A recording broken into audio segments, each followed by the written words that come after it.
देखिए, सबसे बड़ी बात तो ये है कि बड़ी अफसोसनाक बात है कि एक कॉन्स्टिट्यूशनल बॉडी खुद ऑन रिकॉर्ड कोई बात नहीं कह रही है और एक कॉन्स्टिट्यूशनल बॉडी ये रिपोर्ट दे रही नहीं देने वाले सोर्सेज से मालूम हो रहा है। ये कौन है सोर्सेज भाई? तकलीफ हमको इस बात की है कि कॉन्स्टिट्यूशनल बॉडी खुद कह दे इस बात को कि ये इस जो बोल रहे हैं। दूसरी बात ये है कि ईसीआई को किसने पावर्स या डिटरमाइन करने के लिए कोई सिटीजन है या नहीं है। तीसरी बात ये कि मैं सबसे पहली हमारी पार्टी थी जिसने कहा था कि ये जो एसआईआर हो रहा है बिहार में, ये एनआरसी बैकडोर से हो रहा है। वो साबित हो रहा है। ईसीआई को पावर्स नहीं है सिटीजनशिप डिटरमाइन करने का।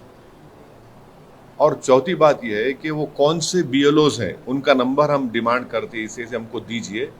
हम अपने पार्टी के लोगों को बोलेंगे जाके इन बीएलओज से मिलिए और हमको बताइए कि कहाँ पर आपको ये जो नेपाली कह रहे हैं, म्यांमार के कह रहे हैं, बांग्लादेशी आपको मिले हैं।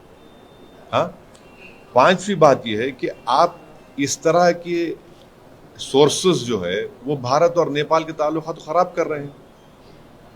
रिश्ते होते हैं ना नेपालियों से, हमारे मधेसी लोगों से, तो आप तो पहले ही रिलेशनशिप अच्छे नेपाल से नहीं है, उसको और आप लोग खराब कर रहे हैं इस तरह की बकवास करके।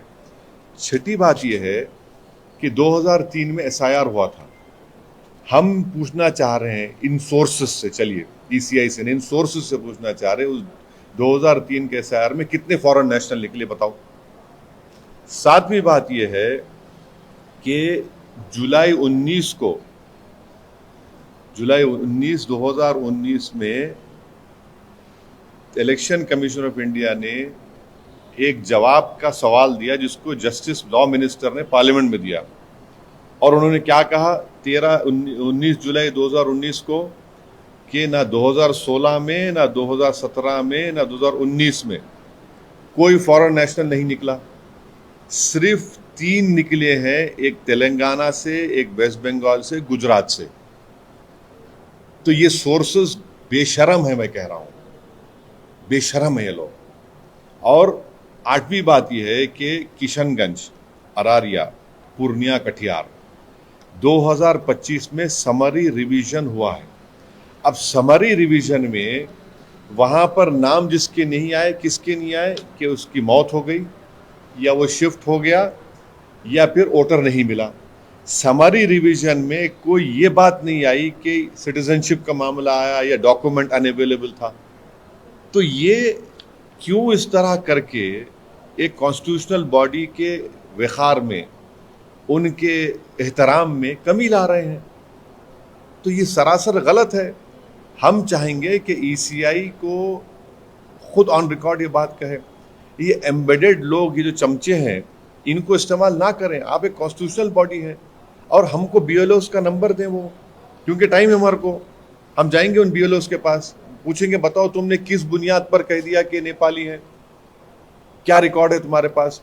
और सुप्रीम कोर्ट ने प्राइमा फेसी कहा कि आप 3 डॉक्यूमेंट्स को देखिए, रेशन कार्ड, आधार कार्ड, तो आपने कह दिया तो उन 3 डॉक्यूमेंट्स को आपको देखना ही है। तो ये इस तरह से करके जो हमको जिस बात का एप्रीहेंशन था कि बैकडोर एनआरसी हो रहा था, वो साबित कर रहे हैं उसको। सर, आप बोले कि इलेक्शन कमीशन को अख्तियार नहीं है सिटीजनशिप का, लेकिन अगर किसी एक्सरसाइज के तहत अगर इस तरह की विसंगतियां सामने आ रही हैं और सफाई अगर हो रही है तो उसमें दिक्कत क्या है? अगर चीज़ें आइडेंटिफाई हो रही हैं, कुछ ऐसी चीज़ें आपको राइट नहीं है ना। जब आपको राइट नहीं है, आप कैसे करेंगे काम? राइट है होम मिनिस्ट्री को, राइट है वो एसपी बॉर्डर को, फिर उसके बाद एमएचए के 3 ऑफिसर साइन करना पड़ता, फिर उसके बाद जाता है फॉरेनर्स ट्रिब्यूनल को। आपको राइट ही नहीं है, क्यों कर रहे हैं आप ये? यही तो हमारा बुनियादी क्वेश्चन है। आपको राइट ही नहीं है, आप कैसे करेंगे?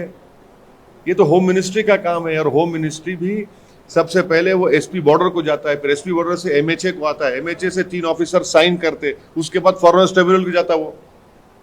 आप क्यों कर रहे हैं? आपको राइट ही नहीं है। इसीलिए तो मैंने कहा था कि ये बैकडोर एनआरसी ना हो जाइए। सोर्सेस क्या सोर्सेस है भाई? और 2019 में पार्लियामेंट में जवाब दे दिया गया था कि ना 2016 में, ना 17 में, ना 19 में कोई फॉरेन नेशनल मिला वोटर लिस्ट में। सिर्फ एक मिला तेलंगाना में, एक मिला वेस्ट बंगाल में, एक मिला गुजरात में।